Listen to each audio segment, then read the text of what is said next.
साल 2018 मुंबई।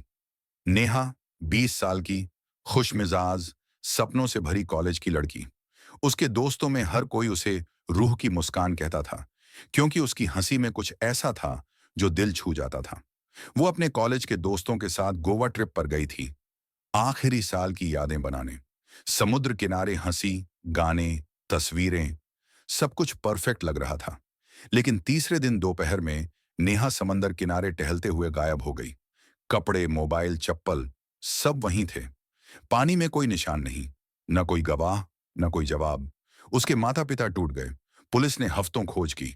गोताखोरों ने समंदर का कोना कोना छाना, लेकिन नेहा जैसे समुद्र की गहराइयों ने निगल ली। वक्त बीता।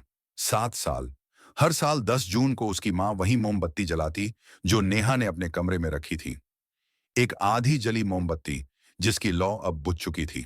उसका पिता, जो पहले हर दिन अखबार में गुमशुदा कॉलम देखता था, अब खामोश रहना सीख गया था। बस नेहा की तस्वीर ड्राइंग रूम की दीवार पर टंगी थी, जैसे कोई सवाल जिसे किसी ने अब तक जवाब नहीं दिया। पर एक इंसान था जिसने उम्मीद नहीं छोड़ी। आर्यन, नेहा का कॉलेज दोस्त, जो उससे प्यार करता था लेकिन कभी कह नहीं पाया। हर साल वो गोवा जाता, उसी बीच पर खड़ा होता जहां नेहा आखिरी बार देखी गई थी, और समंदर से एक ही बात कहता, अगर तू कहीं है तो लौट आ नेहा, मैं अब भी वही हूं। साल 2025 की एक सुबह मुंबई एयरपोर्ट पर हलचल मच गई। कोस्ट गार्ड्स को एक सुनसान टापू से एक लड़की मिली थी। नंगे पांव, बिखरे बाल, शरीर पर चोट के निशान और आंखों में एक अजीब सन्नाटा। वो धीरे से बोली, मेरा नाम नेहा है। शहर थम गया। समाचार चैनलों पर वही नाम गूंज उठा। 7 साल बाद नेहा की वापसी। घर पहुंची तो मां फूट फूट कर रोई, लेकिन नेहा की आंखों में कोई आंसू नहीं थे। वो बस चुप रही, जैसे उसकी आत्मा कहीं पीछे छूट गई हो। नेहा अब पहले जैसी नहीं थी। वो लोगों की आंखों में नहीं देखती थी, किसी से ज्यादा बात नहीं करती। रात में नींद में चीख पड़ती और बार बार कहती, वो अब भी मुझे पुकारता है।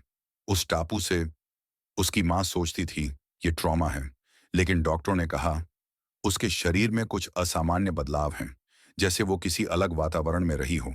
उसके डीएनए में हल्का म्यूटेशन दिखता है। नेहा खुद को आईने में देखती तो सिहर जाती। क्या मैं वही नेहा हूं? कभी खुद से, कभी दीवारों से बात करती, कभी अपने बालों को देखकर हंसती, कभी अपने ही साय से डर जाती। एक रात आर्यन उससे मिलने आया। नेहा, बताओ क्या हुआ वहां? नेहा चुप रही, फिर धीरे से बोली, वो टापू नक्शे में नहीं है। वहां सिर्फ मैं नहीं थी। और कौन था? आर्यन ने पूछा। 3 लोग, पर सब एक एक करके गायब हो गए। रात में समुद्र गाता था, किसी की आवाज मुझे पुकारती थी। उसने कहा, यहां से कोई नहीं जाता, यहां बस यादें रहती हैं। फिर तू कैसे लौटी? नेहा की आंखें भर आईं। शायद मैं नहीं लौटी। नेहा ने धीरे धीरे अपने कमरे की दीवार पर कुछ लिखना शुरू किया। अगर मैं बदल जाऊं तो मुझ पर भरोसा मत करना। आर्यन ने जब वो देखा तो डर गया। उसने पुलिस को बुलाया, लेकिन नेहा तब तक गायब थी। उसका कमरा खुला था, खिड़की से समंदर की हवा आ रही थी। नीचे जमीन पर रेत बिखरी थी, जैसे किसी ने समुद्र से आकर उसे छोड़ा हो। पुलिस को एक पुरानी डायरी मिली, नेहा की। उसमें लिखा था, पहले दिन तूफान आया, दूसरे दिन सब डर गए, तीसरे दिन मुझे आवाजें सुनाई देने लगीं, 5वें दिन किसी ने मेरा नाम पुकारा, और तब से मैं अकेली नहीं रही। टापू पर एक परछाई रहती है, वो हर इंसान का रूप ले सकती है। उसने कहा, अगर तू लौटेगी तो मैं तेरे साथ लौटूंगी। डायरी के आखिरी पन्ने पर सिर्फ एक वाक्य था, जो लौटेगी वो मैं नहीं हूं। आर्यन ने जब यह पढ़ा तो उसके पैरों तले जमीन खिसक गई। क्या वो नेहा जो लौटी थी, वो असली थी या कोई और? उसने अस्पताल के रिकॉर्ड देखे। नेहा का डीएनए 98% मेल खाता था, लेकिन 2% अज्ञात पैटर्न था। नेहा फिर एक रात अपने घर के बाहर दिखी, बारिश में भीगी हुई, मुस्कुराती हुई। आर्यन ने उसे पुकारा, नेहा। वो रुकी, मुड़ी और बोली, तू अब भी वही है, लेकिन मैं अब वो नहीं रही। उसके बाद वो समुद्र की ओर चली गई, धीरे धीरे पानी में समा गई।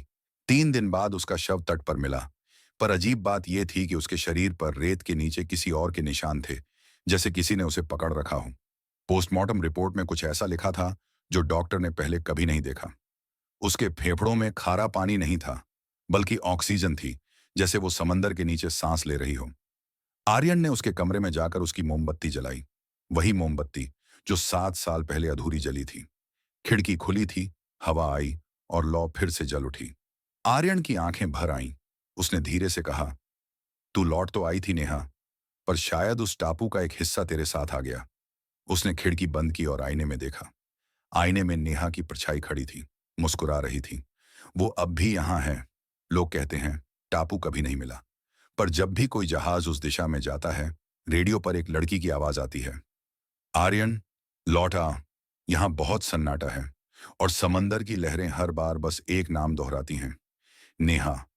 अगर आपको यह कहानी पसंद आई हो तो वीडियो को लाइक, शेयर और चैनल को सब्सक्राइब करना ना भूलें। आपका एक छोटा सा सपोर्ट हमें और ऐसी दिल को छू लेने वाली कहानियां लाने की हिम्मत देता है।